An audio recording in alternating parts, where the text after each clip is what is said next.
नमस्कार दोस्तों, आपका स्वागत है हमारे स्टोरी पॉडकास्ट में। चलिए शुरू करते हैं कहानी। गोदान भाग 20। लेखक मुंशी प्रेमचंद।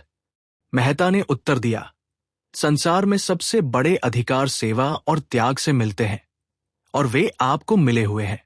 उन अधिकारों के सामने वोट कोई चीज नहीं।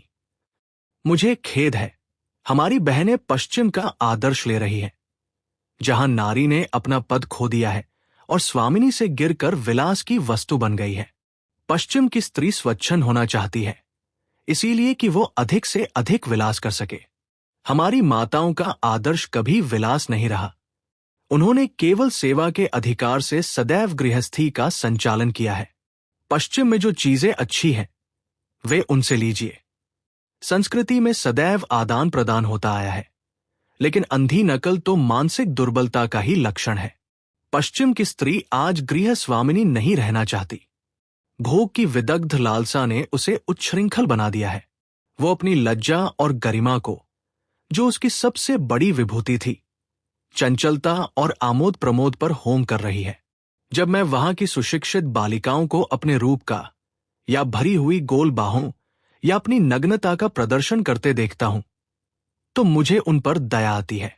उनकी लालसाओं ने उन्हें इतना पराभूत कर दिया है कि वे अपनी लज्जा की भी रक्षा नहीं कर सकती। नारी की इससे अधिक और क्या अधोक्ति हो सकती है? राय साहब ने तालियां बजाई। हॉल तालियों से गूंज उठा। मिर्जा साहब ने संपादक जी से कहा, इसका जवाब तो आपके पास भी ना होगा। संपादक जी ने विरक्त मन से कहा, सारे व्याख्यान में इन्होंने यही एक बात सत्य कही है। तब तो आप भी मेहता के मुरीद हुए। जी नहीं, अपने लोग किसी के मुरीद नहीं होते। मैं इसका जवाब ढूंढ निकालूंगा।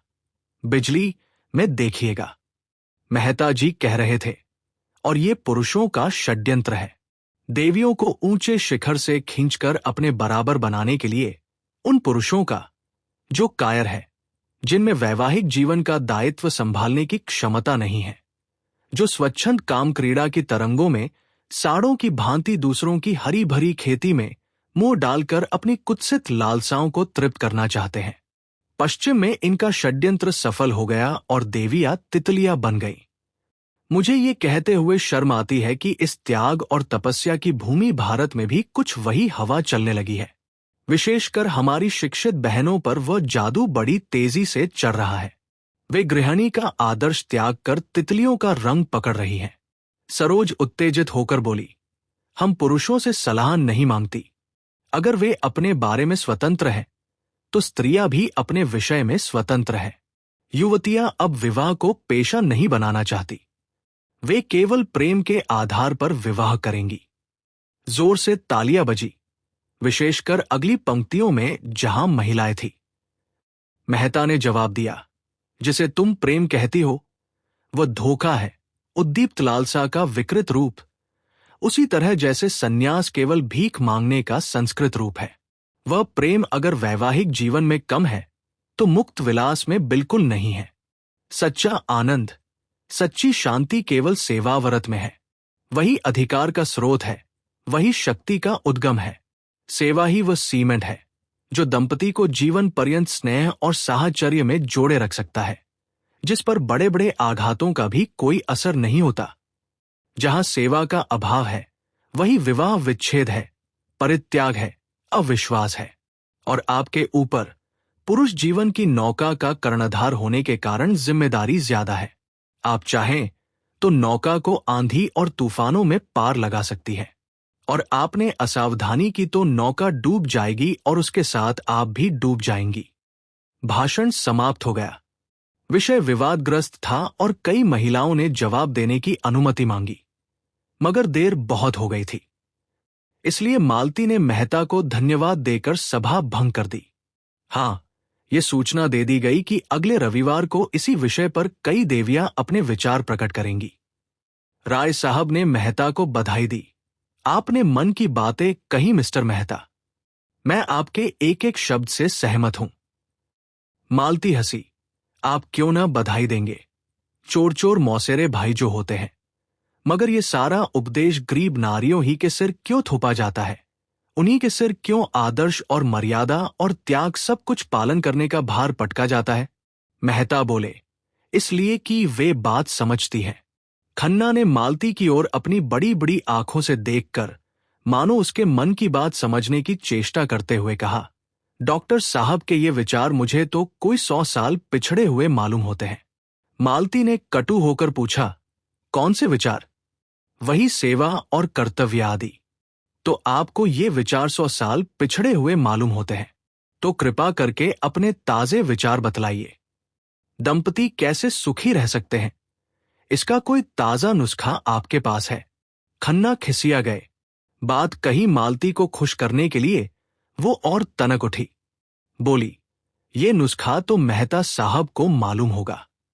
डॉक्टर साहब ने तो बतला दिया और आपके ख्याल में वो 100 साल पुराना है, तो नया नुस्खा आपको बतलाना चाहिए।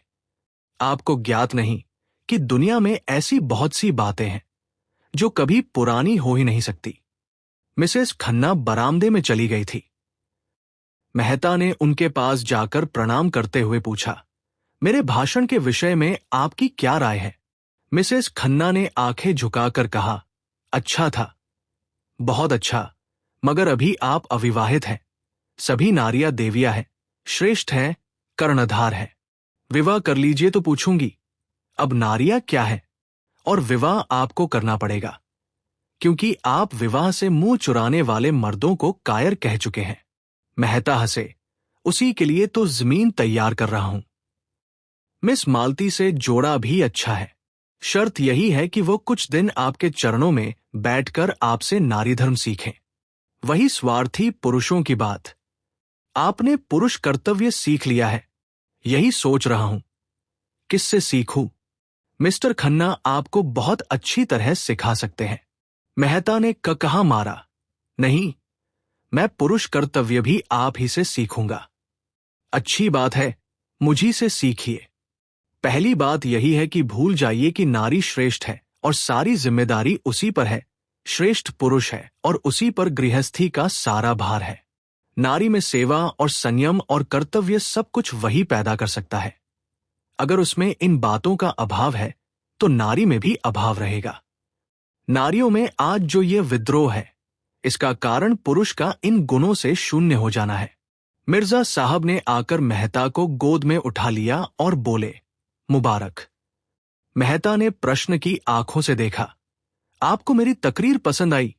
तकरीर तो खैर जैसी थी वैसी थी, मगर कामयाब खूब रही। आपने परी को शीशे में उतार लिया। अपनी तकदीर सराहिए कि जिसने आज तक किसी को मुंह नहीं लगाया, वो आपका कलमा पढ़ रही है। मिसेस खन्ना दबी ज़बान से बोली, जब नशा ठहर जाए तो कहिए। मेहता ने विरक्त भाव से कहा, मेरे जैसे किताब कीड़ों को कौन औरत पसंद करेगी देवी जी? मैं तो पक्का आदर्शवादी हूं। मिसेस खन्ना ने अपने पति को कार की तरफ जाते देखा तो उधर चली गई। मिर्जा भी बाहर निकल गए। मेहता ने मंच पर से अपनी छड़ी उठाई और बाहर जाना चाहते थे कि मालती ने आकर उनका हाथ पकड़ लिया और आग्रह भरी आंखों से बोली, आप अभी नहीं जा सकते। चलिए, पापा से आपकी मुलाकात कराऊं और आज वही खाना खाइए। मेहता ने कान पर हाथ रखकर कहा, नहीं, मुझे क्षमा कीजिए। वहां सरोज मेरी जान खाएगी। मैं इन लड़कियों से बहुत घबराता हूं। नहीं, मैं जिम्मा लेती हूं, जो वो मुंह भी खोले। अच्छा, आप चलिए, मैं थोड़ी देर में आऊंगा। जी नहीं, ये न होगा। मेरी कार सरोज को लेकर चल दी। आप मुझे पहुंचाने तो चलेंगे ही। दोनों मेहता की कार में बैठे। कार चली। एक क्षण के बाद मेहता ने पूछा, मैंने सुना है खन्ना साहब अपनी बीवी को मारा करते हैं। तब से मुझे इनकी सूरत से नफरत हो गई। जो आदमी इतना निर्दयी हो, उसे मैं आदमी नहीं समझता। उस पर आप नारी जाति के बड़े हितैषी बनते हैं। तुमने उन्हें कभी समझाया नहीं। मालती उद्विग्न होकर बोली, ताली हमेशा 2 हथेलियों से बचती है, ये अब भूल जाते हैं।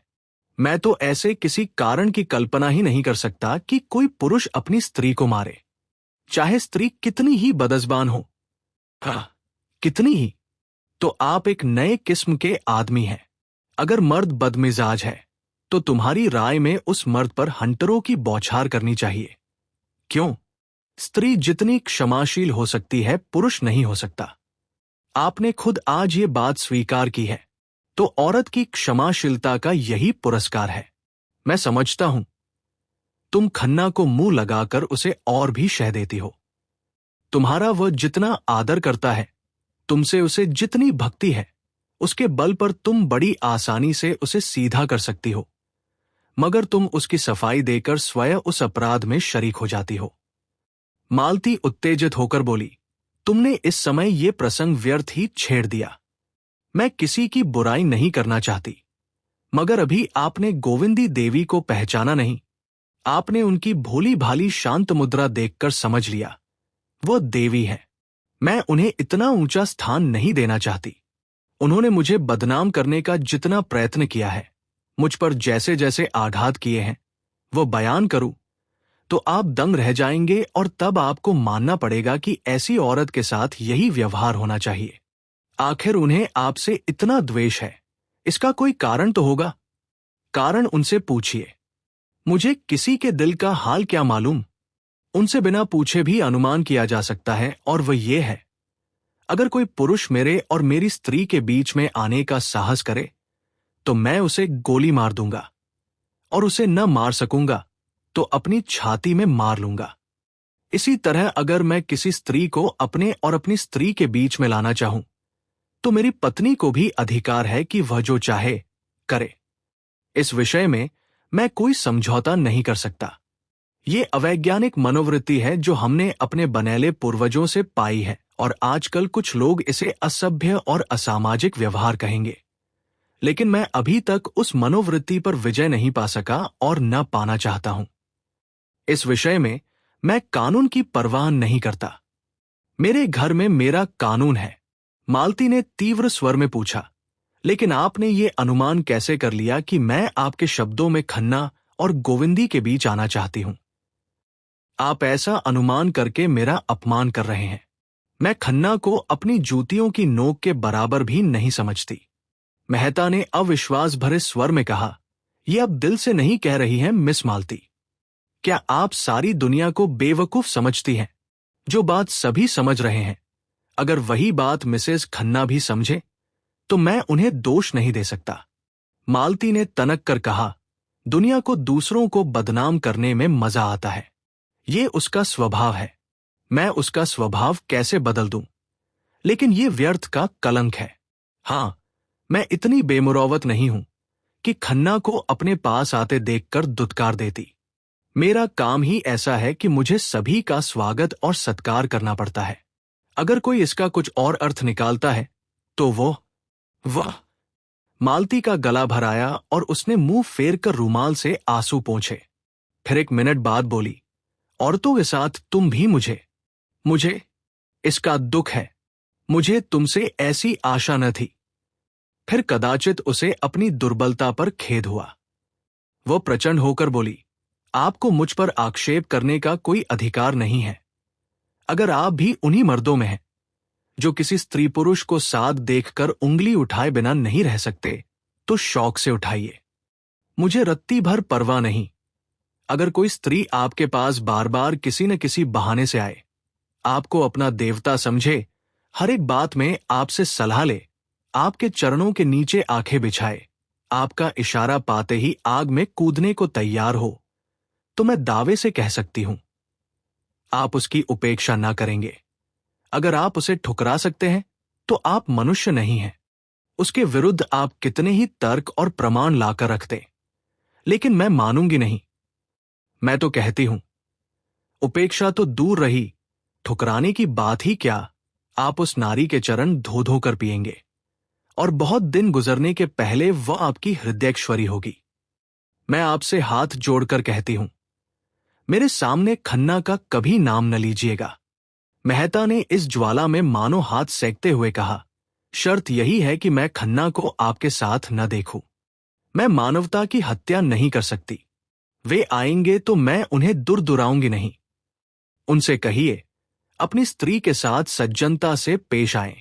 मैं किसी के निजी मामले में दखल देना उचित नहीं समझती। न मुझे इसका अधिकार है, तो आप किसी की जुबान नहीं बंद कर सकती। मालती का बंगला आ गया। कार रुक गई। मालती उतर पड़ी और बिना हाथ मिलाए चली गई। वह यह भी भूल गई कि उसने मेहता को भोजन की दावत दी है। वह एकांत में जाकर खूब रोना चाहती है। गोविंदी ने पहले भी आघात किए हैं, पर आज उसने जो आघात किया है वह बहुत गहरा, बड़ा चौड़ा और बड़ा मर्मभेदी है।